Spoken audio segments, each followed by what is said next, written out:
እንዴት ናችሁ? ሰላም ናችሁ? እንኳን ለጌታችን ለኢየሱስ ክርስቶስ የመታሰቢያ የልደት በዓል አደረሳችሁ እላለሁ። ፊልጵስዩስ ምዕራፍ 4 ቁጥር 7 ላይ ያለውን ሐሳብ ነው ተመርኩዤ የምናገረው። ከማስተዋል በላይ የሆነው የእግዚአብሔር ሰላም ልባችሁንና ሐሳባችሁን በክርስቶስ ኢየሱስ ይጠብቃል ይላል። እስቲ አብረን እንበለው። ከማስተዋል በላይ የሆነው የእግዚአብሔር ሰላም ልባችሁንና ሐሳባችሁን በክርስቶስ ኢየሱስ ይጠብቃል።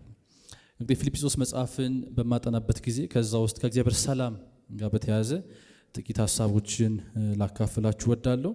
እንዲሁ ለመልእክቴ እንዲረዳኝ ጥቂት ነገሮችን እንደ መግቢያ እንዲሆነን አነሳለሁ። እናንተም በግላችሁ የፊልጵስዩስ መጽሐፍን እንድታጠኑ እንደ መግቢያ እንዲሆናችሁ አንዳንድ ነገሮችን ቶሎ ቶሎ ብዬ አነሳለሁ።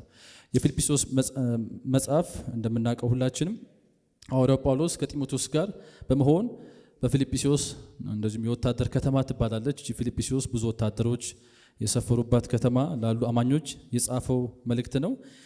እንደዚሁም የፊልጵስዩስ መልእክት እንግዲህ ከ60 እስከ 62 ዓመተ ምህረት አካባቢ የተጻፈ ነው። ጳውሎስ በጣም በሚገርም ሁኔታ በእስር ቤት ሆኖ ከጻፋቸው መጽሐፍቶች መካከል አንዱ የፊልጵስዩስ መጽሐፍ ነው። በማይመች ሁኔታ ውስጥ ሆኖ ለአማኞች የጻፈው በእስር ቤት ሆኖ የጻፈው መጽሐፍ እንደሆነ እናውቃለን። እንደው ዓላማውን ባጭሩ ስላደረጉት የገንዘብ ድጋፍ የፊልጵስዩስ ሰዎች በተደጋጋሚ ለጳውሎስ የገንዘብ ድጋፍ አድርገው ነበር። ስለሱ ለማመስገን በልዩ ልዩ መከራ ውስጥ ደግሞ ቢያልፉም በክርስቶስ ደስ እንዲላቸው በማበረታታት እንዳልኳችሁም የወታደር ከተማ ናት። ብዙ መከራ ይደርስባቸው ነበር። በዚህ ሁሉ ውስጥ ግን ደስ እንዲላቸው ያበረታታል። በክርስቶስ ኢየሱስ ያገኙትን አንድነትና መንፈሳዊነት እንዲጠብቁ ማሳሰብ ነው የመልእክቱ ዓላማ። እንደዚሁም ደግሞ በዘመኑ ደግሞ የማይጠፉት ደግሞ ሐሰተኛ አስተማሪዎች በዛም ዘመን ነበሩና ከነሱን ማስጠንቀቅ ደግሞ እነዚህ ሐሰተኛ አስተማሪዎችን ማስጠንቀቅ እነሱም ከነሱ እንዲጠበቁ ማሳሰብ፣ በመከራ ውስጥ በእምነታቸው እንዲበረቱ ማሳሰብ ነው ዓላማው። ሌላው የፊልጵስዩስ መጽሐፍን እንዲሁ እንድታነቡት ፍላጎታችሁን ለመጨመር ባጭሩ የፊልጵስዩስ መጽሐፍ ምዕራፍ 1 ክርስቶስ ሕይወታችን ነው የሚል ነው። ጳውሎስ እንደምታውቁት ብሄድ ይሻላል ብኖር ለእናንተ ይጠቅማል፣ ብሄድ ግን ከሁሉ ይሻላል ብሎ ምዕራፍ 1 ላይ ያነሳል እና ምዕራፍ 1 ጠቅለል ስናደርግ ክርስቶስ ምናችን ነው? ሕይወታችን ነው የሚል መልእክትን ያለው። ምዕራፍ 2 እንዲሁ ባጭሩ ክርስቶስ አስተሳሰባችን ነው የሚል ሐሳብ ነው ያለው። ያ በክርስቶስ የነበረው አስተሳሰብ በእናንተ ዘንድ ደግሞ ይሁን ብሎ ያ ሰው ሆኖ ሳለ እንዴት እንደተዋረደ ትህትናውን የሚገልጽ ነውና ክርስቶስ አስተሳሰባችን ነው፣ በቃ ማይንድሴታችን ነው የሚል ጥቅል ሐሳብ ነው ያለው። ምዕራፍ 3 ክርስቶስ ግባችን ነው የሚል ነው።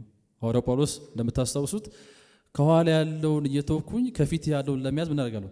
ዘረጋለሁ ነው። በቃ ክርስቶስ ነው ግቤ። ያለፈው የተፈጸሙ ነገሮች ሳይሆን አሁንም ክርስቶስ ነው። ስለዚህ ግባችን ክርስቶስ ነው የሚል ሐሳብ ነው ያለው።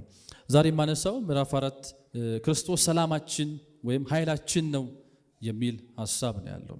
እንግዲህ መጉደልንም መብዛትንም ሁሉ ነገር አይቻለሁ ይልና ኃይልን በሚሰጠኝ በክርስቶስ ስንቱን እችላለሁ? ሁሉን እችላለሁ ብሎ ይናገራል። ቅድም እንዳነበብኩላችሁም ምዕራፍ 4 ቁጥር 7 ላይ ያለውም ሐሳብ ስለ እግዚአብሔር ሰላም የሚያነሳ ክፍል አለ።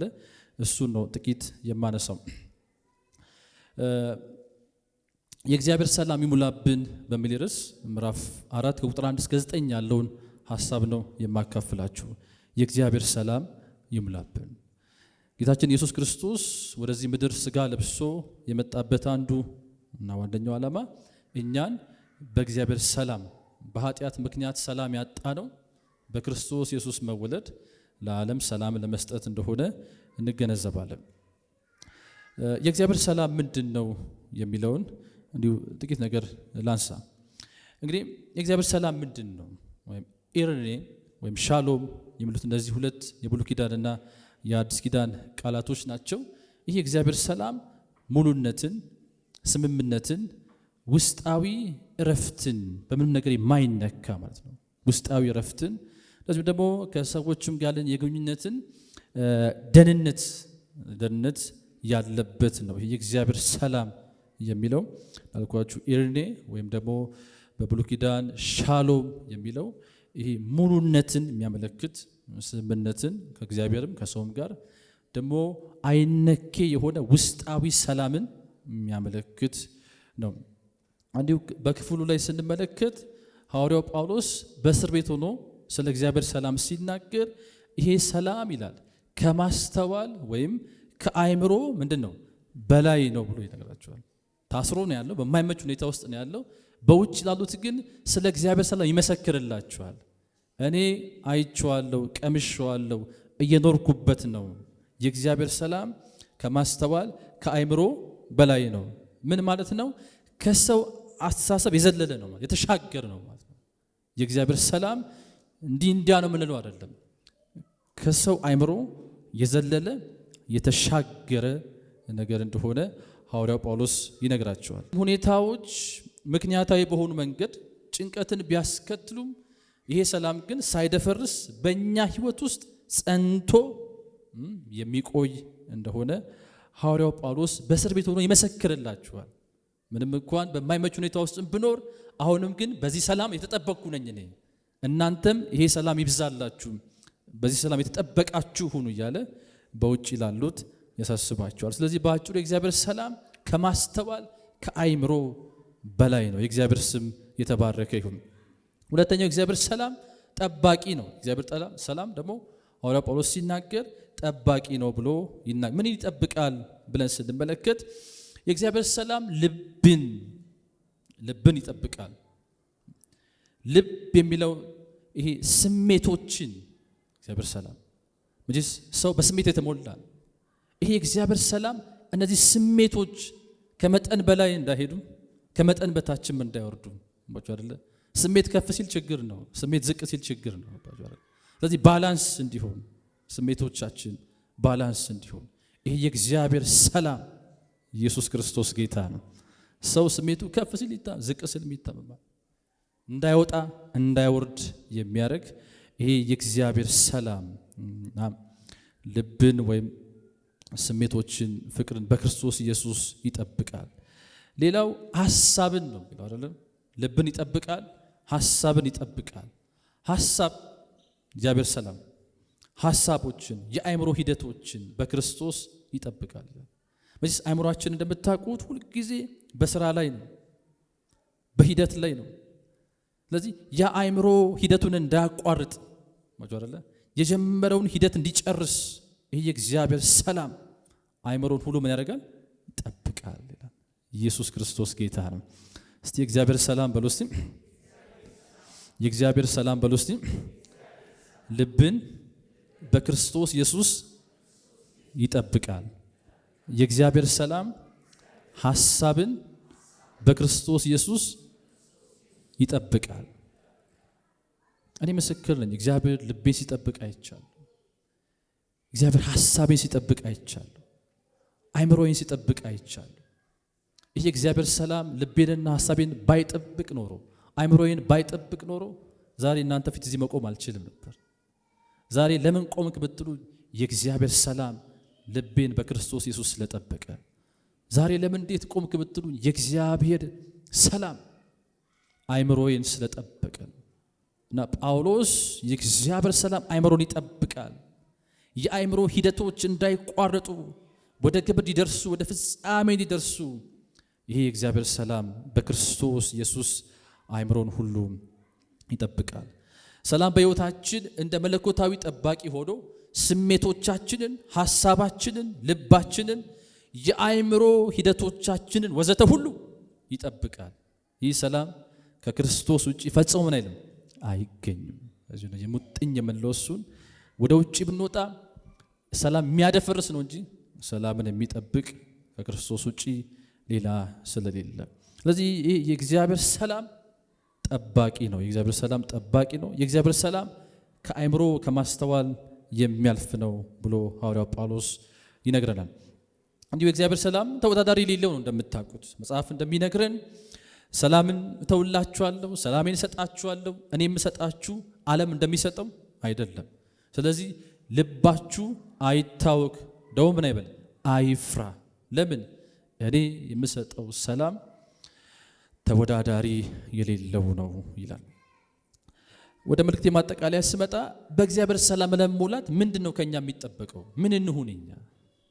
ይሄ ከአይምሮ በላይ የሆነ ከማስተዋል በላይ ከመረዳት በላይ የሆነው ሰላም እለት እለት በዚህ ሰላም እንድንሞላ ጠባቂ የሆኑ ልብን አይምሮን የሚጠብቀው በእግዚአብሔር ሰላም እንድንሞላ ተወዳዳሪ በሌለው ድንቅ በሆነው በእግዚአብሔር ሰላም እንድንሞላ ምን ከኛ ምን ይጠበቃል? ምን እንሁን የሚለውን ሐሳብ ቶሎ አንስቼ ከዛ መልእክቴን አገባድዳለሁ። ከኛ ምን ይጠበቃል? ምን እንሁን የሚለው ሌሎችን የምንረዳ የምናግዝ እንሁን። ምዕራፍ 4 ቁጥር 2 ላይ እንደዚህ የሚል ቃል አለ። በጌታ አንድ ልብ እንዲኖራቸው ኤዎድያንን እለምናለሁ፣ ሲንጤኬንንም እለምናለሁ። አሁን አንተ ታማኝ የሥራ ባልደረባዬ ሆይ ወንጌልን በማሰራጨት ረገድ ከኔና ከቀሌዮንጤስ ጋር እንዲሁም ከስማቸው በሕይወት መጽሐፍ ከተጻፉት ከሌሎች የሥራ ጓደኞቼ ጋር የተጋደሉትን እነዚህን ሴቶች እንድትረዳቸው እለምናለሁ ይላል። እንግዲህ የመጽሐፍ ቅዱስ አዋቂዎች እንደሚናገሩት እነዚህ ሰዎች ቤተክርስቲያን ውስጥ በመሪነት የሚያገለግሉ እንደሆነ ይታሰባል። እነዚህ ሁለት ሰዎች ግን ተጣሉ። በመካከላቸው ከፍተኛ የሆነ መከፋፈል እስኪኖር ድረስ መግባባት ሲያቅታቸው ድረስ ተጣሉ። ስለዚህ ጢሞቴዎስን ይለዋል አንድ እንድታደርገው ወደ አንድነት እንዲመጡ እንዲስማሙ መሀል ላይ ገብተህ እንድታስታርቃቸው እለምንሃለሁ፣ እንድታግዛቸው ያሳስበዋል። እና ዛሬን ብቻ የምናስብ ከሆነ ሰዎችን መርዳት አንችልም። ሐዋርያው ጳውሎስ ምን ይላል? ትላንትን ያሳስበዋል። ዛሬ የተፈጠረውን ችግር ብቻ አይደለም፣ መካከላቸው ችግር ተፈጥሯል፣ ግን እሱን ብቻ እንዲያስብ አይደለም ሐዋርያው ጳውሎስ የሚነግረው። ይልቁንም ሰዎች ለመርዳት ሐዋርያው ጳውሎስ ጢሞቴዎስ እንደሚያስታውሰው ትላንትን ማሰብ እጅግ አስፈላጊ እንደሆነ ይናገራል።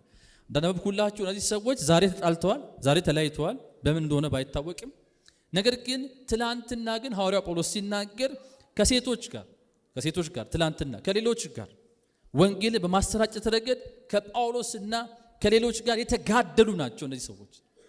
ዛሬ እንኳን ክፍተት በመካከላቸው ቢገኝም ነገር ግን ከዚህ ቀደም የነበራቸው የአገልግሎት ታሪካቸው ለወንጌል በማሰራጨት ረገድ ከጳውሎስ ከሌሎች የወንጌል አገልጋዮች ጋር ዋጋ የከፈሉ የተጋደሉ ናቸው። ስለዚህ ይሄን አስበ ዛሬ የተፈጠረውን ነገር ፍታ፣ ወደ ሰላም ይምጣ፣ ወደ አንድነት ይምጣ ብሎ ይናገራል።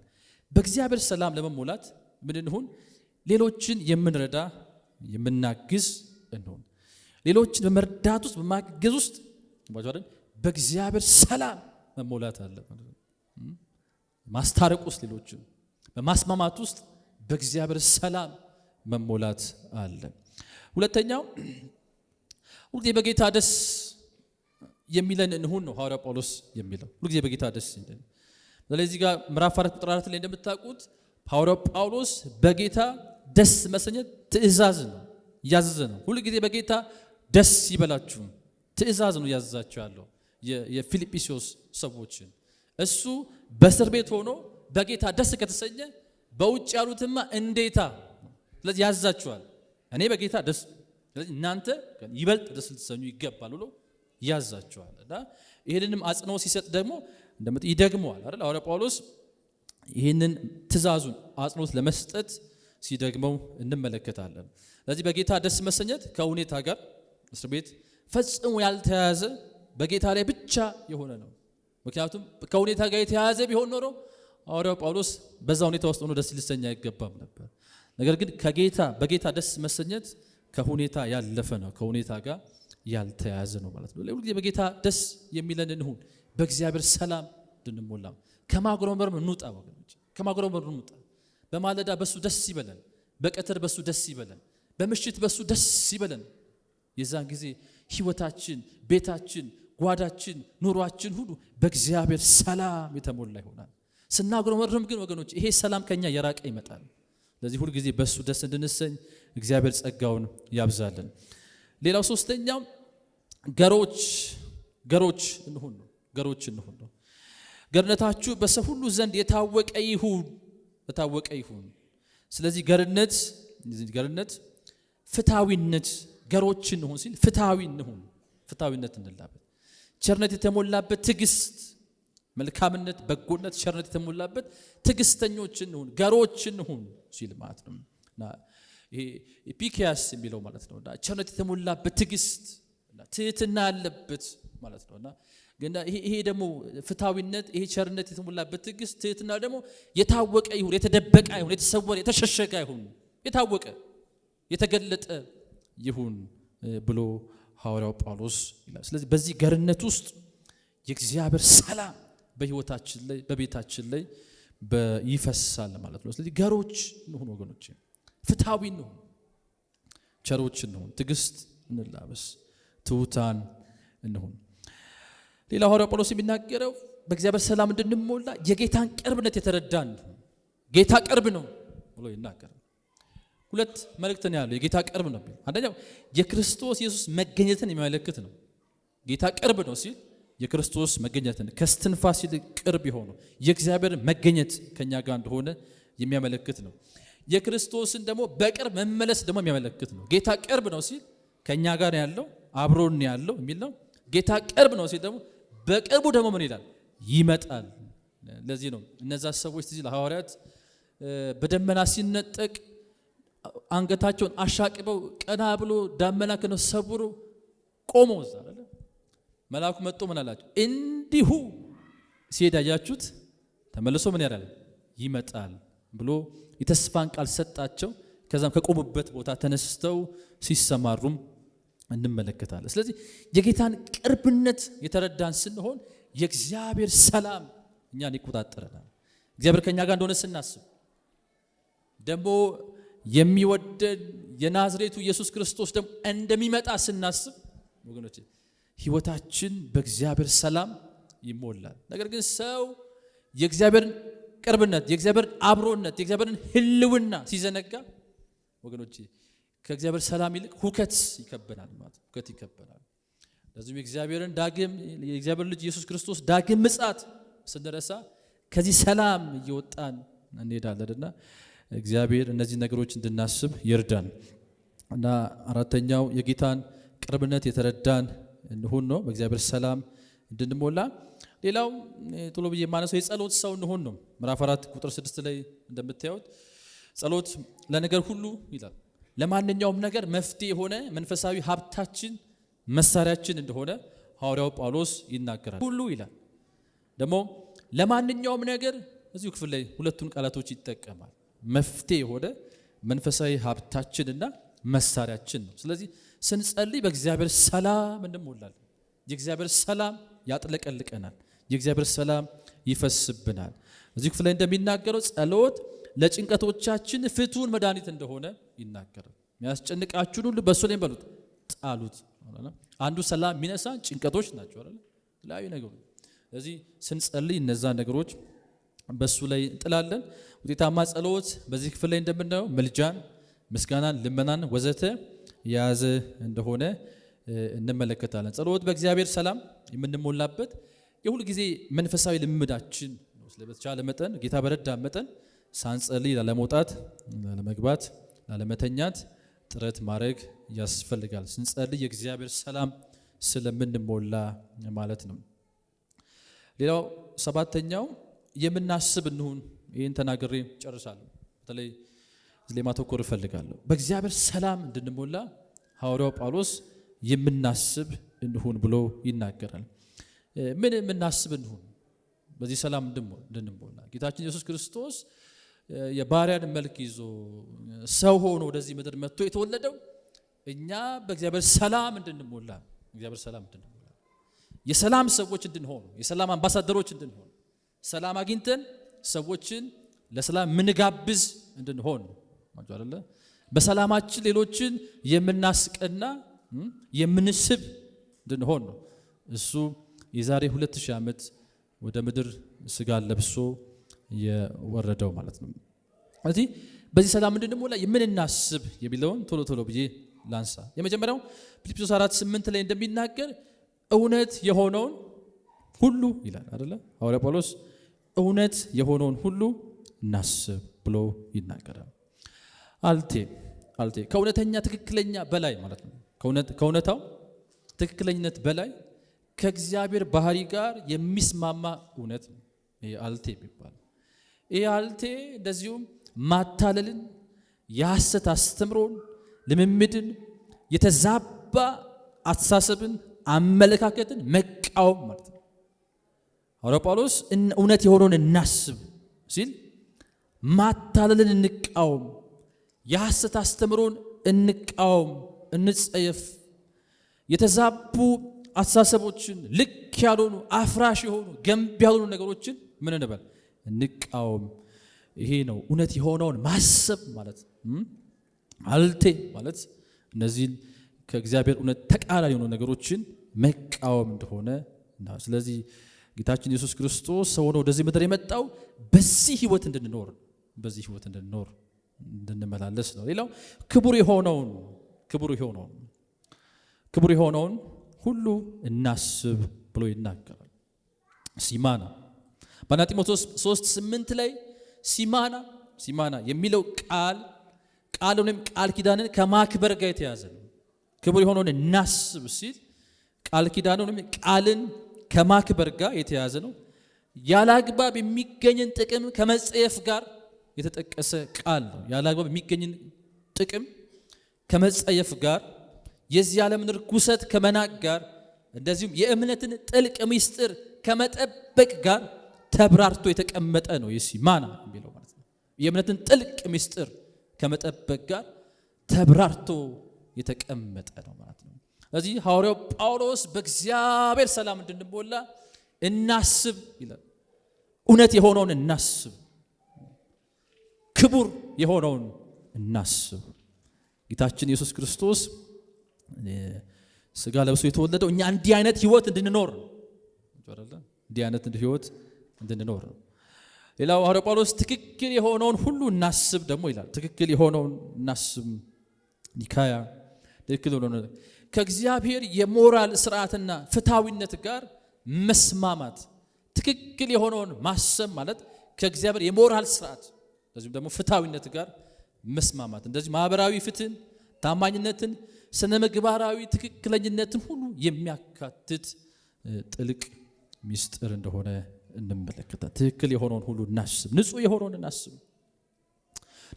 እናስብ ይላል ሐዋርያው ጳውሎስ። ይህ ንጽህና ብዙውን ጊዜ ለጾታዊ ንጽህና በተለይም በሰፊው ብሏል።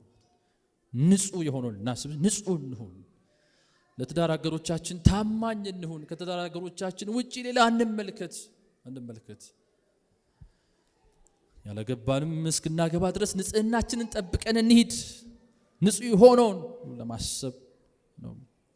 በዚህ ውስጥ ነው ሰላም ያለው። ቆሻሻ የሆነው ነገር በማሰብ ውስጥ ሰላም የለም ወገኖች። የእግዚአብሔር ሰላም እየራቀን ነው የሚመጣው። ንጹህ የሆነውን በማሰብ ውስጥ ነው የእግዚአብሔር ሰላም እየወረሰን እንመጣለን። ለዚህ በተጨማሪም ከስነ ምግባር ንጽህና ያለ እድፍ ከመሆን እና የመንፈስን አንድነት ከመጠበቅ ጋር ይሄ ንጽህና ተያይዟል። ስለዚህ ንጹህ የሆነውን ሁሉ እናስብ ይላል ሐዋርያው ጳውሎስ። ሌላው ተወዳጅ የሆነውን ሁሉ እናስብ። በእግዚአብሔር ሰላም እንድንሞላ ምን እናስብ? ተወዳጅ የሆነውን ነገር እናስብ። በአጠቃላይ በህይወት ጉዞ ውስጥ ፍቅር ያለበትን ባህሪያት አመልካች ነው። እንደዚሁም ከጠብ፣ ከመገፋፋት፣ ከመጎዳዳት በተቃራኒ መሰለፍን አመልካች ነው። ይሄ ተወዳጅ የሆነውን እናስብ። ከዚህ ከመገፋፋት፣ ከጠብ፣ ከመጎዳዳት ተቃራኒ ሆኖ መሰለፍ እነዚህ ነገሮችን የሚያስቆም ማለት ነው። እና ሌላው መልካም የሆነውን እናስብ የሚል አለ። በሚያንጽ ሁኔታ መናገርና ሳቢ የሆነ ምስክርነትን ማጠራቀምን፣ መያዝን፣ በዛ መዋብን የሚያመለክት ቃል ነው። ይሄ መልካም የሆነውን ማሰብ እንደዚሁም ሐሜትን፣ ስም ማጥፋትንና የሞራል ልቅነትን መቃወምን የሚያመለክት ነው። መልካም የሆነውን ሁሉ ምን በል እናስብ። ኢየሱስ ክርስቶስ ጌታ ነው። ጌታችን ኢየሱስ ክርስቶስ ወደዚህ ምድር የመጣው እንዲህ ያለ አስተሳሰብ እንዲኖረን ነው። እንዲህ ያለ አስተሳሰብ፣ እንዲህ ያለ ህይወት እንዲኖረን ነው ጌታችን ኢየሱስ ክርስቶስ ወደዚህ ምድር የመጣው። በጎነት የሆነውን ሁሉ እናስብ ይላል። ይሄ በጎነት የሆነውን ኤርቴ ስነ ምግባራዊ ብልጽግና በጎነት የሆነውን ሲል በስነ ምግባር እንበልጽግ የሚያበለጽገን ነገር በስነ ምግባር የበለጽግን ሆነ እንድንገኝ እናስብ ነው። በአዲስ ኪዳን በአንደኛ ጴጥሮስ ምዕራፍ 2 ቁጥር 9 ላይ ይሄ ኤርት የሚለው ቃል በጎነት የሚለው ቃል በዛ ክፍል ላይ ብቻ ተጠቀሰ ነው በአዲስ ኪዳን ማለት ነውና ከዚህ ከአንደኛ ጴጥሮስ ምዕራፍ 2 ቁጥር 9 ጋር ብቻ ተያይዞ ተቀምጧል እና እዛ ክፍል ላይ እንደምታውቁት ክፍሉ በአስደናቂ ብርሃን ከመመላለስ አንፃር ነው የሚናገረው ከጨለማ ወደሚደነቅ ብርሃን አይደለ ቢለው ስለዚህ ኤርቴ የሚለው በአስደናቂ ብርሃን ውስጥ ከመመላለስ አኳያ የእግዚአብሔርን ታላቅ ሥራ ከማወጅ አኳያ በእግዚአብሔር ከመመረጥ የንጉሥ ካህናት ከመሆን ጋር ቅዱስ ሕዝብ ለእግዚአብሔር ከመለየት የእግዚአብሔር ወገን ከመሆን በእግዚአብሔር ዘንድ ምሕረት ከማግኘት ጋር ተያይዞ ተጠቅሷል። ኤርቴ የሚለው ቃል